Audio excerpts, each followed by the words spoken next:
कुबेर जी, राजस्थान सरकार के पूर्व मंत्री सम्मान्य श्री कनकमल जी, जिला पंचायत धार के अध्यक्ष माननीय श्री सरदार जी, जिला पंचायत दाहोद के अध्यक्ष श्री दामोर जी, भील महासंघ के अध्यक्ष माननीय गुमान सिंह जी, भील महासंघ के सभी पदाधिकारी, पीएससी से सिलेक्टेड अधिकारियों एवं 75% से ज़्यादा अंक प्राप्त करने वाले प्रतिभावान विद्यार्थियों एवं मीडिया के सभी साथियों को सुप्रभात।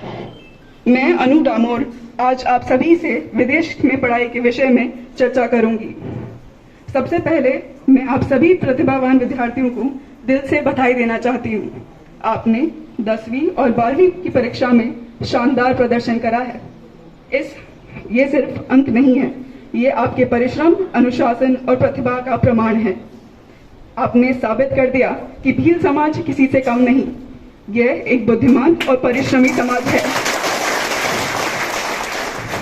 स्कूल के दिनों में सबसे ज्यादा पूछा गया सवाल यही होता है कि बड़े होकर क्या करना चाहते हो। यदि हमें सही दिशा की जानकारी हो तभी हम इस प्रश्न का सही उत्तर दे सकते हैं। आप सभी जिंदगी के बहुत ही निर्णायक मोड़ पर हैं।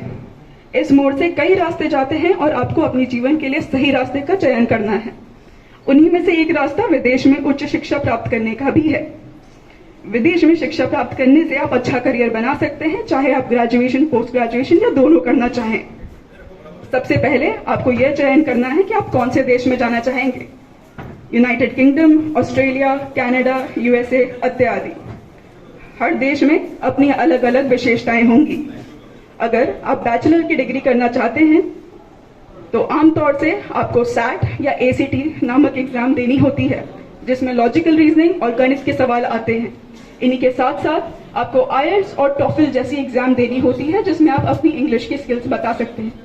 पोस्ट ग्रेड के लिए जीआरई या जीमैट की एग्जाम्स भी दी जा सकती है।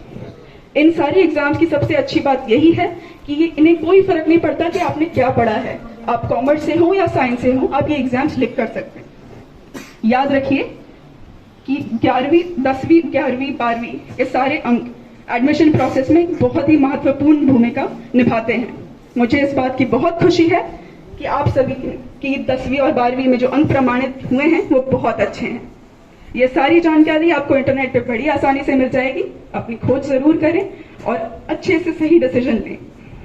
कोशिश करिए कि जिस भी फील्ड में आप आगे जिंदगी में जाना चाहते हैं उसमें टॉप 50 यूनिवर्सिटीज में प्रवेश लेने का प्रयास जरूर करें। एक अच्छे विश्वविद्यालय में एडमिशन मिलने के बाद आपको एक अच्छा रोजगार मिलने की संभावना बहुत ज्यादा बढ़ जाती है। अगर मैं अपनी बात करूं तो मैंने पुणे से अपने ग्रेजुएशन करने के बाद कई कॉम्पिटिटिव एग्जाम्स लिखे हैं, जैसे कि जीमैट, कैट, जैट और स्नैप दिए। बड़े बड़े इंस्टीट्यूशंस में मेरा एडमिशन भी मिला। उसी समय मैंने ये निर्णय करा कि मैं आगे की पढ़ाई विदेश से करना चाहूंगी। मैंने इंग्लैंड में अपने फील्ड में टॉप 30 यूनिवर्सिटी में से एक शामिल यूनिवर्सिटी से अपने मास्टर्स की पढ़ाई करने का निर्णय किया। 2021 में मैंने अपने कोर्स के लिए बाहर गई। दूसरे ही महीने में मैंने अपनी पढ़ाई के साथ हफ्ते में लगभग 20 घंटे काम करने की कोशिश करी, ताकि मैं अपना खर्चा खुद निकाल पाऊं और अपने परिवार पे आर्थिक रूप से कम निर्भर रहूं। यूनिवर्सिटी में जाके आप पढ़ाई करें, प्रोजेक्ट्स में हिस्सा लिया, नए कौशल किए, अपना पहचान बनाई और अपने रेज्यूमे को बड़ा मजबूत बनाया। इसी मेहनत के नतीजा था कि मुझे एक अच्छा रोजगार मिला। पढ़ाई के बाद लगभग ऑक्सफोर्ड नामक शहर में मैंने 2.5 साल काम करा, अपना एजुकेशन लोन चुकाया। मैं अपना उदाहरण आपके सामने सिर्फ इसीलिए रख रही हूँ ताकि आप ये मान सकें कि विदेश में पढ़ाई करना आपकी आर्थिक स्थिति आपके रास्ते में बाधक नहीं बनेगी। आप जिंदगी के एक बहुत ही इंपॉर्टेंट मोड़ पर हैं। आपके पास टैलेंट है, आप सभी को मेहनत करने की बहुत आदत है। अब सबसे जरूरी बात यही है कि आप अपने पे भरोसा रखिए और सही रास्ते का चुनाव करिए।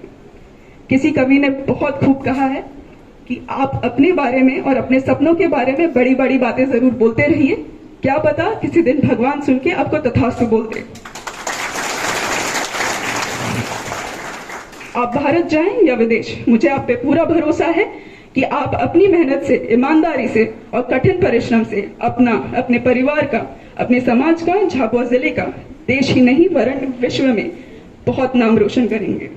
और जैसे रणवीर सिंह ने गली बॉय में कहा है, अपना टाइम आएगा, तो मुझे ये पूरी उम्मीद है कि आप सभी का टाइम जरूर आएगा।